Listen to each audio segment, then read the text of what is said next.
और जब वो झुकता भी है पैर छूने के लिए तो उसका कैमरा ऑन रहता है ऑलरेडी। या मुझे ज़बरदस्ती से कैटरीना बना रहे हो या मैं करीना हूँ। देखो मोनालिसा बहुत सुंदर है, मैं उसको बचपन से जानती हूँ क्योंकि वो हमारे ओंकारेश्वर की है। किन्नर क्या होते हैं, गंधर्व क्या होते हैं, यक्ष क्या होते हैं, जो एक ही सत्य है जीवन का कि हर किसी को वहीं जाना है मणिकर्णिका घाट। अगर ममता जी किन्नर अखाड़े में महामंडलेश्वर बनी, अगर यही ममता जी किसी इस्लाम कबूल कर ले और मेरे जैसा बच्चा किसी के भी घर में पैदा हो सकता है। थर्ड जेंडर को, जो हमारा तीसरा लिंग है, उनको हमारी समाज ने, हमारी संस्कृति ने, हमारे ही धर्म ने उसको दफना के रखा था। तो अगर यही समाज जो मेरे सामने खड़ा है, ये समाज अगर मुझे काम देता, जिस माँ बाप ने पैदा किया, अगर उसने हमें घर से बाहर निकाला, तो मेरा पड़ोसी तो दरवाज़ा खोल के मुझे अंदर नहीं लेगा। समाज के लोगों ने मुझे उंगली दिखा दिखा कर बताया कि तुम ऐसे हो, तुम ऐसे चलते हो, तुम ऐसे गाते हो, तुम ऐसी बात करते हो, या मैं कहीं जाके फांसी ले लूँ, लटका लूँ, कुएं में कूद जाऊँ, जहर खा लूँ। सम्मान की रोटी तो हम भी खाना चाहते हैं कि बहुत लोगों को 20-20 किलोमीटर पैदल चलना पड़ रहा है। और मुझे लगता है मेला फ्लॉप है। हम हर प्रॉब्लम का तोड़ होता है, जीवन इसी से बड़ा होता है। क्या है कि महाकुंभ के महापर्व में तमाम चर्चाएं उठ रही हैं और इस तीर्थराज प्रयाग के क्षेत्र में, हम जिस सेक्टर में, यहीं से कहा जाता है सेक्टर 16, और जैसा कि आप देख सकते हैं सेक्टर 16 के जिस अखाड़े में हम मौजूद हैं उसे कहा जाता है किन्नर अखाड़ा। जो अखाड़ा उज्जैन के सिंहस्थ कुंभ में बना और जब से बना तब से सामाजिक और राजनीतिक विमर्श के दायरे में है। तो उसी किन्नर अखाड़े की और परतें खोलने के लिए, उस किन्नर अखाड़े की अवधारणा को बेहतर तरीके से समझने के लिए हमारे साथ मौजूद हैं महामंडलेश्वर श्री पवित्रानंद गिरी जी। तो इनसे बात करेंगे और समझेंगे कि ये जो पूरा विवादों की पोटली है, इसे खोला जाए या बंद किया जाए। तो माता जी, आपसे एक चर्चा तो हमारी हो चुकी है, दूसरी चर्चा ये रही। तो सर्वप्रथम मैं चाहूँगा कि जो नए दर्शक जुड़ेंगे उनके लिए आप अपना एक परिचय। जय श्री महाकाल, ओम नमो नारायण। मेरा इंट्रोडक्शन तो दिया है भाई ने, लेकिन फिर भी मैं हूँ माँ पवित्रानंद गिरी महामंडलेश्वर श्री श्री 1008 किन्नर अखाड़ा। मेरा जो पीठ है वो उज्जैन से है, लेकिन मैं साथ में हरिगिरी महाराज जी की भी शिष्या हूँ जुना अखाड़े से। तो मैं बहुत खुश हूँ कि मैं इस बार महाकुंभ में आई हूँ और हमारा शिविर सेक्टर 16 में लगा है। सभी भक्तों का मैं स्वागत करती हूँ और सभी के लिए मैं आशीर्वाद करती हूँ। जय हो। माता जी, क्योंकि आपने एक बड़ा अच्छा शब्द कहा आशीर्वाद, वहीं से मेरा दूसरा प्रश्न आता है कि जो भक्त आते हैं, श्रद्धालु आते हैं, इनमें एक ट्रेंड देखा गया है कि ये आशीर्वाद से पहले तस्वीर चाहते हैं। तो ये चीज़ क्या आपको सालती है या इस पर आपकी क्या प्रतिक्रिया है? मेरी प्रतिक्रिया तो ऐसी है ना कि मुझे बहुत गुस्सा आता है, क्योंकि मैं हमेशा सबको बोलती हूँ कि पहले आशीर्वाद लो, मेरा 1 रुपये का सिक्का लो और आराम से अपने प्रॉब्लम शेयर करो और फिर फ़ोटो निकालो। लेकिन यहाँ पे आने वाला हर कोई अपना कैमरा ऑन करके ही आता है, और जब वो झुकता भी है पैर छूने के लिए तो उसका कैमरा ऑन रहता है ऑलरेडी।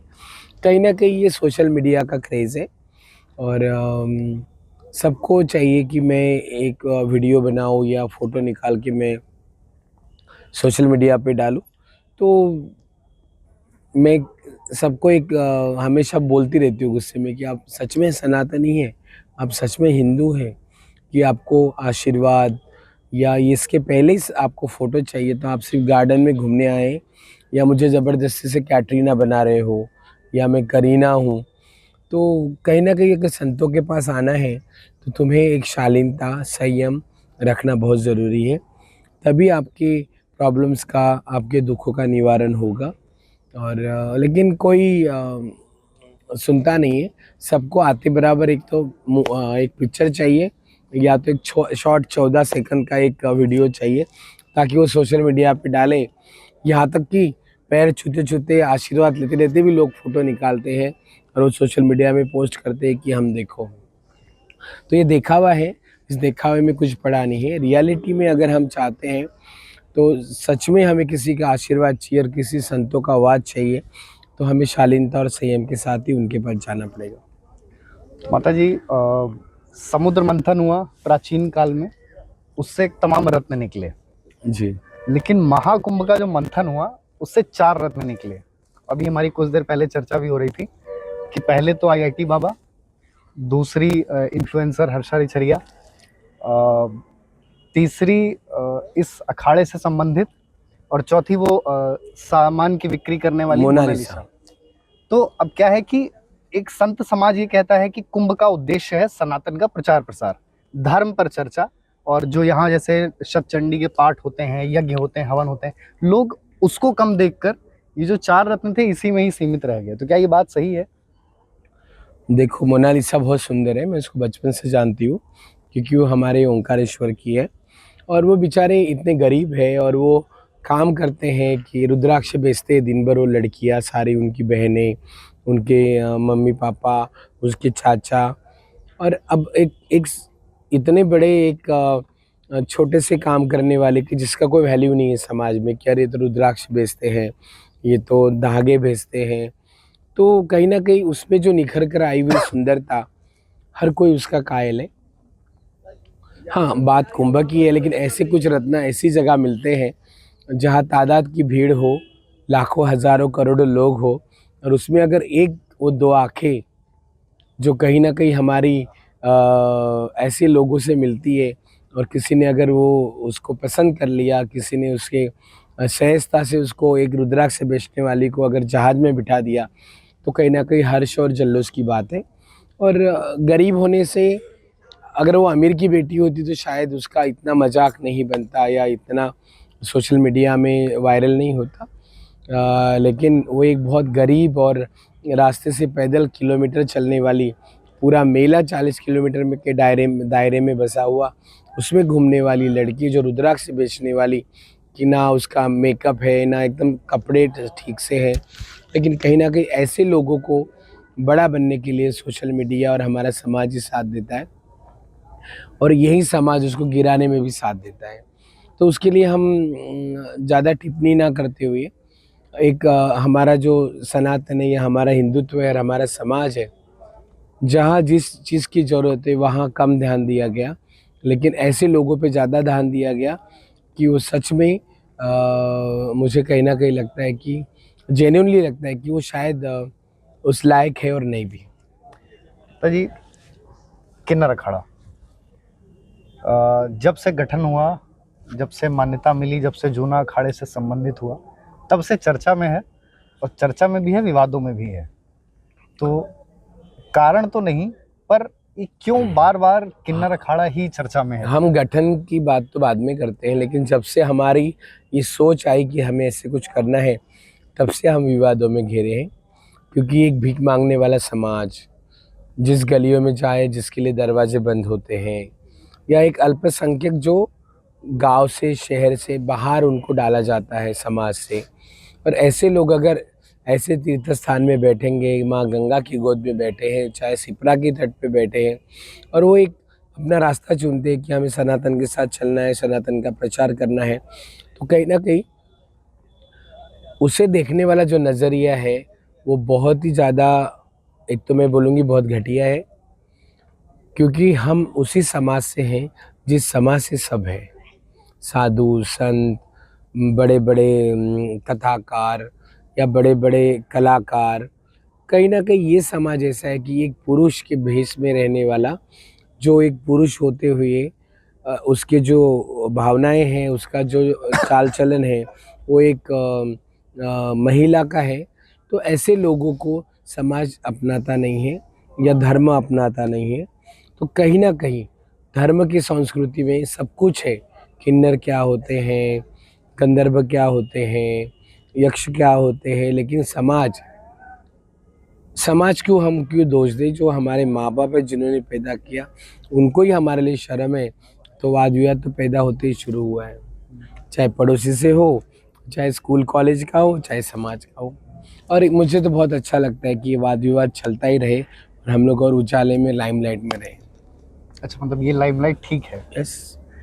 आ, क्या है कि भारतीय सनातन पद्धति में जो गुरु शिष्य का वो है संबंध है, वो बड़ा रोचक रहा है। यस। और जैसा कि मैंने कहा कि पिछले कुछ दिनों से या लास्ट एक महीने से आपकी जो गुरु माँ हैं श्री आचार्य महामंडलेश्वर लक्ष्मी नारायण त्रिपाठी जी, वो भी काफ़ी चर्चा में रही। तो और उनको लेकर काफ़ी संत समाज में मतभेद या विरोध रहा। वो तो पहले से ही रहा है। हम किन्नर समाज को लेके जो मतभेद घर की आंगन से शुरू हुआ है, शायद वो हम लोग जब जाएंगे हमारे लास्ट मोमेंट पे, जो एक ही सत्य है जीवन का कि हर किसी को वहीं जाना है, मणिकर्णिका घाट, ऐसे जगह पे जाने तक वाद विवाद रहेगा। उसके बाद भी वो वाद विवाद नहीं थमेगा, चलता ही रहेगा, क्योंकि उसके अलावा दुनिया को कोई काम ही नहीं है। कौन अच्छा है कौन बुरा है उसकी परख करते करते और अपने आप को ख़राब करते करते दुनिया ऐसी बह रही है। तभी तो हमारे सनातन हो या हिंदुत्व का यही हाल है। अगर हम हमारी सही सोच होती या सही विचार से हम चलते तो शायद हमारा देश आज हिंदू राष्ट्र होता या सनातन बहुत बड़े पैमाने में अपनी रेलचल पे जुड़ा होता। तो कहीं ना कहीं हमारे ही अपने अपने पैर खींचते हैं, आगे बढ़ने किसी को देते नहीं है। क्योंकि अगर मैं आगे हूँ तो ये अगर मेरे आगे चले गए तो शायद कहीं ना कहीं मेरी क्षमता कम हो जाएगी या मेरा अटेंडेंस कम हो जाएगा। तो माता जी, जैसे किन्नर अखाड़े में इस 5-6 सालों में कुछ फैसले लिए।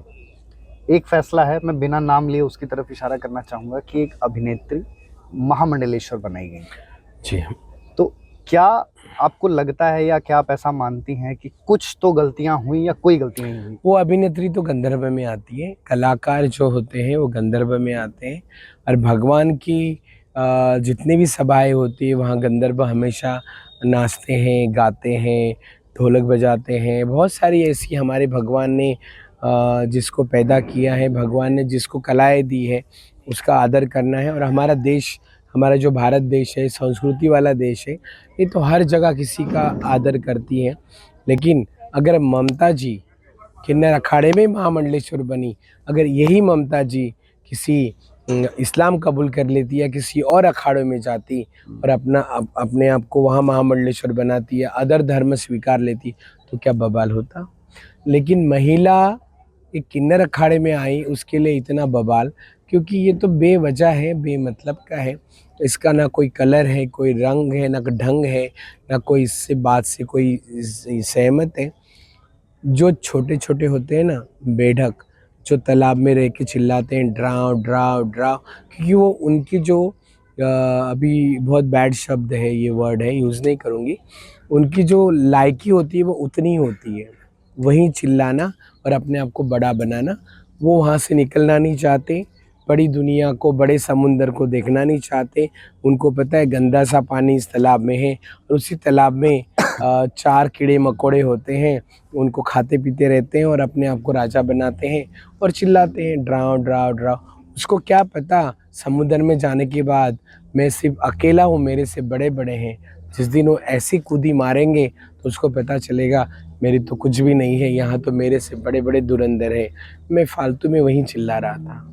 तो मैं चाहती हूँ उस तालाब से निकले, बड़े समुंदर में जाए और दुनिया को देखे कि दुनिया कितनी बड़ी है और कितने प्रकार के प्राणी हैं, कितने प्रकार के मनुष्य हैं, कितने प्रकार के लोग हैं जिनकी जो सोच है वो अलग अलग है। और उसी सोच में अगर मैं छोटे से तालाब से आने वाले की जो सोच है वहाँ उसको पता चलेगा मैं कितने पानी में हूँ। तो ये एक हमारी सोच है। और जिन्होंने ये बवाल किया है इनकी तो कोई लायकी ही नहीं है। इनको एक ही काम होता है, अच्छे काम पे, अच्छे पर्व में कैसे ख़राब किया जाए, क्योंकि ये खुद तो कुछ कर नहीं पाते और दूसरों को करने नहीं देते। और जब दूसरे करते हैं तो उसके ऊपर क्या फेंकते रहते हैं, वो हम जलाते हैं ना, धुआं निकलता है, ऊद फेंकते रहते हैं, क्योंकि उसमें आधी रेत मिक्स होती है, क्योंकि वो भी डुप्लीकेट होता है। अगर ओरिजिनल ऊद फेंकेंगे तो एकदम खुशबू वाला धुआं निकलेगा। ये तो रेत वाला फेंकते हैं जो कंकर हमेशा दांतों में चुभता है। माता जी, ये परिवर्तन तो अच्छा है कि जैसे आप महामंडलेश्वर के पद पर आसीन हैं, लोग अब आशीर्वाद लेते हैं, भक्ति भाव से आपके पास आते हैं, लेकिन ये कुछ प्रतिशत है। अभी भी किन्नर समाज की एक बड़ी आबादी जिसे कहते हैं अंग्रेजी में ब्रेड एंड बटर के लिए स्ट्रगल कर रही है। अपने वजूद तो बहुत दूर की बात है, उनके लिए हर दिन एक चैलेंज है, चैलेंजिंग। चाहे वो, और फिर क्या उनके सामने तमाम चुनौतियां हैं। कोई उन्हें मतलब देह व्यापार के लिए देखता है, कोई टूल ऑफ एंटरटेनमेंट देखता है, कोई बस मतलब ताली तक ही केंद्रित रख के देखता है। तो इस तरह की जो भ्रांतियां हैं या इस तरह के जो दुष्प्रचार हैं, इनसे कैसे लड़ाई होगी, इनका सामना कैसे होगा? देखो, मैं पैदा हुई, मेरा जेंडर किसी को पता नहीं था क्या था। मेरे माँ बाप को भी मैं बोल के नहीं आई थी कि मैं कौन से जेंडर से पैदा हो रही हूँ और मैं किस तरीके से आपके कोख में रहूँगी, फिर बाहर आऊँगी और मैं इस समाज में सर्वाइव करूँगी, कोई नहीं जानता। और मेरे जैसा बच्चा किसी के भी घर में पैदा हो सकता है। उसका कोई वो बोल के आमंत्रण दे के नहीं आएगा, इन्विटेशन दे के नहीं आएगा कि मैं ऐसा बन के आ रहा हूँ। हमारी संस्कृति में 2 ही जेंडर है, मेल और फीमेल, एक महिला और एक पुरुष। लेकिन तीसरे जेंडर के बारे में भी सारी दुनिया जानती है, हमारे पुराण जानते हैं। लेकिन कहीं ना कहीं थर्ड जेंडर को, जो हमारा तीसरा लिंग है, उनको हमारी समाज ने, हमारी संस्कृति ने, हमारे ही धर्म ने उसको दफना के रखा था, उसको एक जगह पे समाधि दे के रखा था। लेकिन हम इतने भी कमज़ोर लोग नहीं हैं किन्नर समाज के। हमें खुद को उठ के बाहर आना पड़ा और हमारी जगह और हमारा सम्मान हमें लेना पड़ा। अच्छे काम के लिए हमेशा वाद विवाद होता है।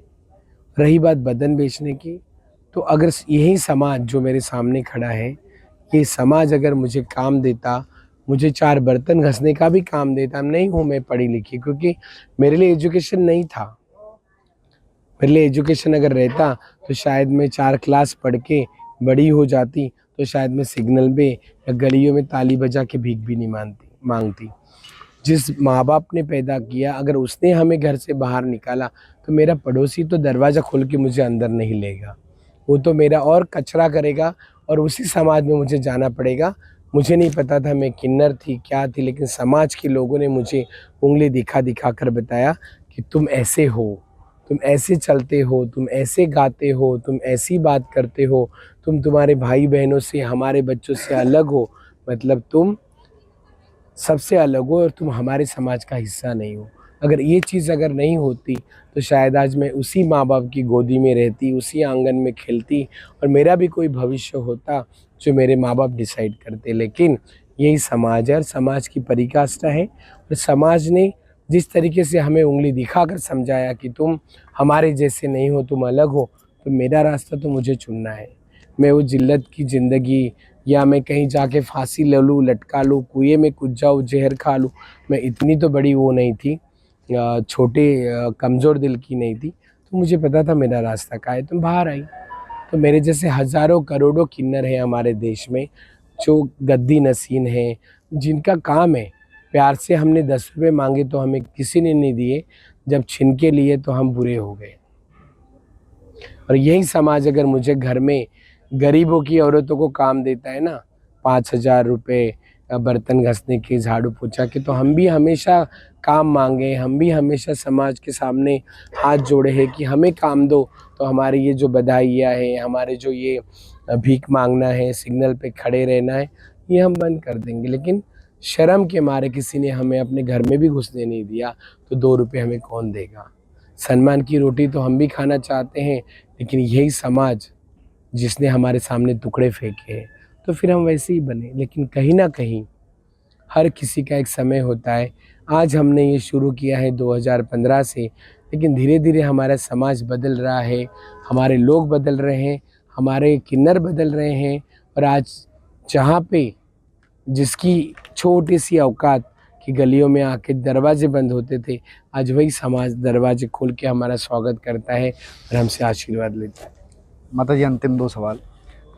तमाम मतभेदों, तमाम विवादों के बावजूद जो आपका अखाड़ा है, इसकी एक मजबूत उपस्थिति तो दिखी, भले उस पे लोगों की अलग अलग टिप्पणियां थी, अलग अलग मत थे। तो इस महाकुंभ में मतलब आपकी संतुष्टि कितनी रही, मतलब इससे आप खुश हैं कि जितना, क्योंकि लोग तो बहुत आए इसका, जैसे हर हम दूसरे चौराहे पे देखते तो लोग पूछते हैं कि भाई किन्नर अखाड़ा किस तरफ है, तो इसका शोर तो था, बस था, तो क्या ये बतौर महामंडलेश्वर आप लोगों को प्रसन्नता देता है या कहीं कुछ अधूरा रह गया महाकुंभ में? अ, देखो, जब तक हमारा शिविर नहीं बना था तब तक बहुत हम लोग बहुत ही ज़्यादा एकदम वो थे कि कैसे होगा, कैसे करेंगे। लेकिन एक दिन ऐसा आया कि हमने सबने ठान लिया, अच्छा नहीं आ रहा है नल वाला, नहीं आ रहा है टीन के घेरे वाला, तो चलो परेड ग्राउंड जाते हैं। जाके सबकी छाती पे चढ़ने, ये नहीं चाहिए, वो चाहिए, वो नहीं चाहिए, ये चाहिए, हमें वीआईपी टेंट चाहिए। क्योंकि सिर्फ लेटर देने से और फ़ोन करने से काम नहीं होते हैं। जब तक इंसान इंसान के सामने खड़ा नहीं रहेगा तो सामने वाला कुर्सी से उठ के खड़ा नहीं होगा। तो हमने हमने हमारे शिविर जैसा आप देख रहे हो, हमारे यहाँ कुछ भी कमी नहीं है। वीआईपी टेंट है, बड़े-बड़े वीआईपी बाथरूम है 5 स्टार होटल के, कोई ऐसी चीज़ नहीं हमने नहीं ली। लेकिन हमने जाके जब तक हैमरिंग नहीं किया, जब तक जाके ताली नहीं बजाई, तब तक वो आया नहीं।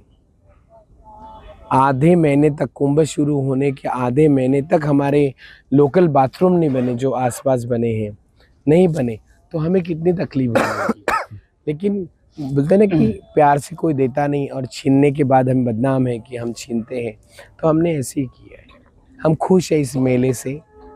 थोड़े मैं, बाकी का मुझे पता नहीं, या बाकी सभी मेरे किन्नर परेशान हैं प्रशासन से, क्योंकि जो एक्चुअल हमें या हमारी जनता को, हमारी जो पब्लिक को, जो सनातनी यहाँ पर आ रहे हैं, सबके लिए दुख की बात है कि बहुत लोगों को 20-20 किलोमीटर पैदल चलना पड़ रहा है बेवजह का। एक प्रशासन का जो ब्रिटिश राज जैसा एक जो होता है ना, वो लंबा क्या मारते हैं घोड़ों को, हंटर हंटर।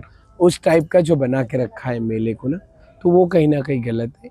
सम्मान तो मैं मेरे सरकार का भी करती हूँ, सम्मान में प्रशासन का भी करती हूँ, सम्मान में ये पूरे प्रयागराज और यूपी का भी करती हूँ, और आने वाले भक्तों का भी करती हूँ। लेकिन कहीं ना कहीं कुछ तो कमी है कि हर किसी के मुंह से एक दर्द सा निकलता है कि नहीं, हम खुश नहीं हैं। और मुझे लगता है मेला फ्लॉप है, क्योंकि जितना हमने इसको हाईली बनाया था सोशल मीडिया पर, वो उसी एरिया के लिए ठीक है, परेड ग्राउंड, और उसी एरिया में वीआईपी एरिया के लिए ठीक है।